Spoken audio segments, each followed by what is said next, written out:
You know that feeling when you're reading a story and you just know something is missing? Maybe it's a gap in the plot or a character's motivation that's just not there. Well, today we're going to dive into this ancient, really creative way of reading the Bible that sees those holes not as mistakes, but as clues, as invitations to a detective story. So where do we start? We're opening our investigation with the oldest cold case in the book, the very first murder. It's a crime that really sets the stage for all of human history, but it's also wrapped up in a whole lot of mystery. The entire case really hinges on this one central question, and it seems so simple. But the Bible's account of this awful family tragedy is surprisingly quiet on the one thing every detective wants to know. What was the motive? Why on earth did Cain do it?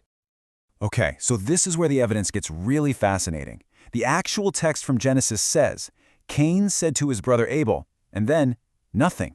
It just stops. The sentence just hangs there, unfinished. We're told he spoke, but we're never ever told what he said. This blank space, this ellipsis, is our first major clue. And this is exactly where our detectives enter the story. For centuries, ancient rabbis saw these kinds of textual puzzles not as problems to be ignored, but as opportunities. And they developed a pretty amazing toolkit for investigating the Bible's silent moments and trying to solve its deepest mysteries. That toolkit has a name. It's called Midrash. Now, the word itself comes from the Hebrew root darash, which means to seek or to investigate. So you can see, Midrash isn't about passively reading a story. It's an active, almost forensic investigation of the text. It's about seeking out the story behind the story. And this is pretty radical because it turns the reader from just a listener into an active participant in creating the text's meaning. So how does this actually work? Well, think of it like how a pearl is formed. The whole thing starts with an irritant. That gap in the text, that weird word, that's our grain of sand. That's step one.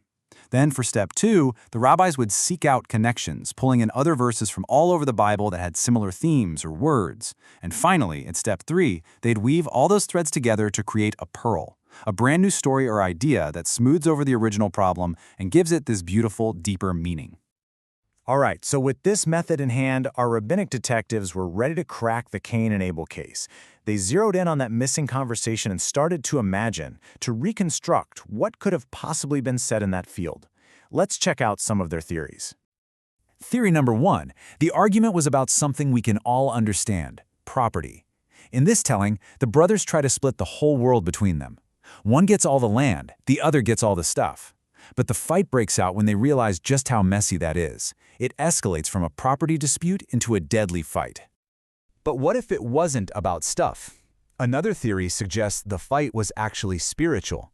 The rabbis imagined the brothers arguing over whose land would get the incredible honor of one day holding the temple, the holiest place on earth. So here, the motive isn't greed, but a kind of tragically twisted religious passion. And then, of course, there's the most classic motive of all. Love, or maybe jealousy. One rabbi suggested they fought over their mother, Eve. Another had an even more dramatic idea, that a twin sister was born with Abel and both brothers wanted her, sparking this primal rivalry. And this right here shows you the genius of Midrash. It doesn't just give us one tidy answer. Instead, we get a whole range of possibilities, material, spiritual, personal. The point isn't to definitively solve the crime, but to explore the whole spectrum of human feelings that could lead to such a horrible tragedy. But the rabbinic investigation didn't stop there. Oh no, They were bold. They were bold enough to cross-examine every single character in the story, even if that character was God. I mean, think about it. The whole conflict kicks off when God accepts one brother's offering and rejects the others, and the text doesn't really give a clear reason why. This divine choice is another one of those textual irritants. So the rabbis looked at this and asked a really tough question. Isn't God also a little bit responsible for setting this whole thing in motion? In one incredible midrash, the imagined Cain confronting God directly. When God asks him, "Where's your brother?" Cain basically throws the question right back in his face. He says, "You're the keeper of the entire universe, and you let this happen? This is on you." It's such a daring, powerful piece of interpretation. Another story they tell pushes this idea even further.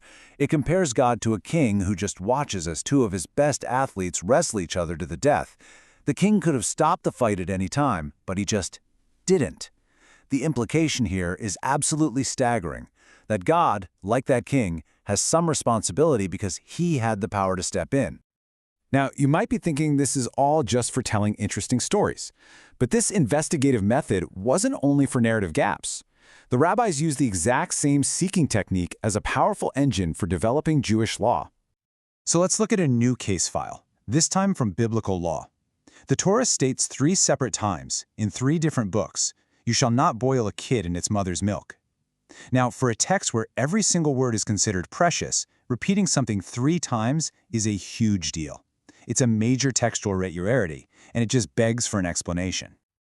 So the rabbis reasoned that if the text repeats this command 3 times, it must be teaching 3 different laws.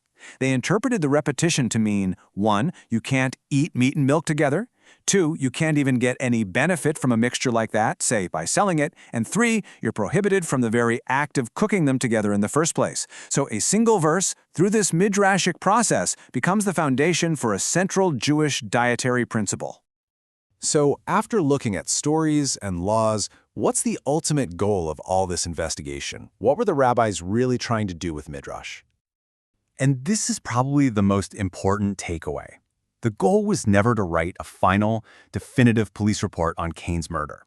It was never about finding the single correct answer to any of these puzzles. Instead, Midrash is all about the conversation itself. It's a method that's designed to keep the Bible from becoming some dusty old book on a shelf. By constantly questioning it and seeking out connections and telling new stories, the rabbis made sure that the Bible would stay a living, breathing document that could spark new ideas for every single generation. And you know, this ancient practice isn't just about old texts. We all do this every single day. We fill in the gaps to try and make sense of the incomplete stories that shape our world. So I'll just leave you with this final thought.